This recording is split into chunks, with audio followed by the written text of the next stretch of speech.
ఒక్కొక్కసారి చెప్పకూడదు కానీ పిచ్చి భాషలు వేసేవాడు. రికార్డింగ్లో ఒక్కొక్కసారి ట్రాకులు తీసినప్పుడు ముందు నేను పాడేసి వెళ్ళిపోతా అనేవాడు, ఎందుకంటే నేను లేట్ చేస్తానని. అవునా కదా? నన్ను వెయిట్ చేయించి తను పాడేసి వెళ్ళిపోయేవాడు. అంటే ఏందే 10 చోట్ల పౌరోహిత్యం చేసుకుండే పురోహితుడు. ఇక్కడి నుంచి ఇంకో స్టూడియో, అక్కడి నుంచి ఇంకో స్టూడియో దూకి దూకి వెళ్ళి పాడుతూ ఉండాలి కదా. అందుకని ముందు నేను పాడేస్తాను చెప్పి తన పోర్షన్ తను పాడుకుని నన్ను పాడనీయకుండా తర్వాత నా పోర్షన్ నేను పాడుకుండేదాన్ని. ఒక్కొక్క రోజు ఎప్పుడన్నా ముందు నేను పాడేదాన్ని అనుకోండి, తను లేనప్పుడు నా పోర్షన్ ముందు ట్రాక్లో పాడేదాన్ని, తర్వాత తను వచ్చి పాడేవాడు. అప్పుడు కూడా కొన్ని చెత్తనాలు చేసేవాడు. ఏమిటో తెలుసా, ఒక సంగతి నేను పాడాను అనుకోండి, మొట్టమొదటిసారి నేను పాడను, మ్యూజిక్ డైరెక్టర్ ఏం చెబుతాడో అదే పాడతాను. తర్వాత పల్లవంతా అయినాక రిపిటేషన్లో కానీ చరణం ఎండ్లో కానీ నేను సొంతంగా ఒక సంగతి వేసుకుంటా. తనేం చేసేవాడు, మొట్టమొదటి పల్లెల్లోనే నేను పాడిన సంగతి పాడేసేవాడు.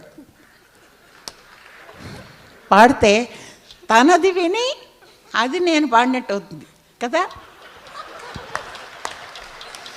నేను పాడిన దాన్ని తను పాడతాడు. కానీ అది ఎవరికి తెలుసు, బయట రికార్డింగ్ వచ్చాడు, రికార్డు బయటకు వచ్చేప్పటికీ ముందు తను పాడి ఉంటాడు కదా. ఆహా, బాలసుబ్రహ్మణ్యం ఎంత బాగా పాడా, అది విని జానికి ఎట్టగే పాడింది అనే చెడ్డ పేరు నాకు. అవునా? ఇట్లాంటి చిలి విషయాలు చాలా ఉండేవిలేండి. రికార్డింగ్ పాడుతుంటే అక్కడ నుంచి నీ ఎదురుగుండా కోచేష్టలు చేయడం, ఇంగి అంటూ ఉంటాం.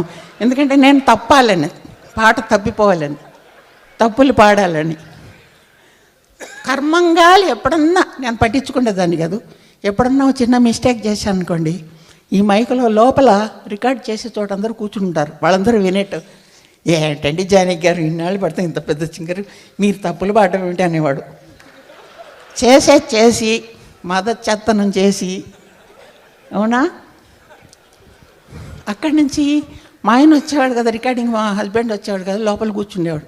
తర్వాత నన్ను తిట్టేవాడు, ఏంటి జాగ్రత్తగా పాడకూడదా, కరెక్ట్గా పాడకూడదా, ఇక్కడ అందరూ విని ఏమనుకుంటారు అసహ్యంగా, అతని చేత నువ్వు ఏంటండి ఇది పాడించిన పాట అనిపించుకుంటావా అని తిట్టేవాడు.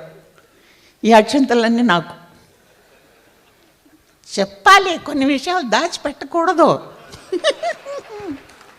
చాలే వేషాలు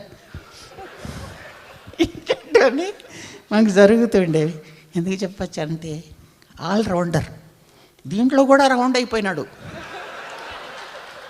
పాటలోనే కాదు, మ్యూజిక్ డైరెక్షన్, ప్రొడ్యూసింగ్, సింగింగ్, ఇంకా డబ్బింగ్ మాట్లాడడం ఒకటేమిటి, మరి డైరెక్షన్ కూడా చేసాడేమో నాకు తెలియదు. కానీ ఎన్ని రకాలంటే అన్ని రకాలు. కానీ పాడడం కూడా బ్రహ్మాండంగా పాడతాడు.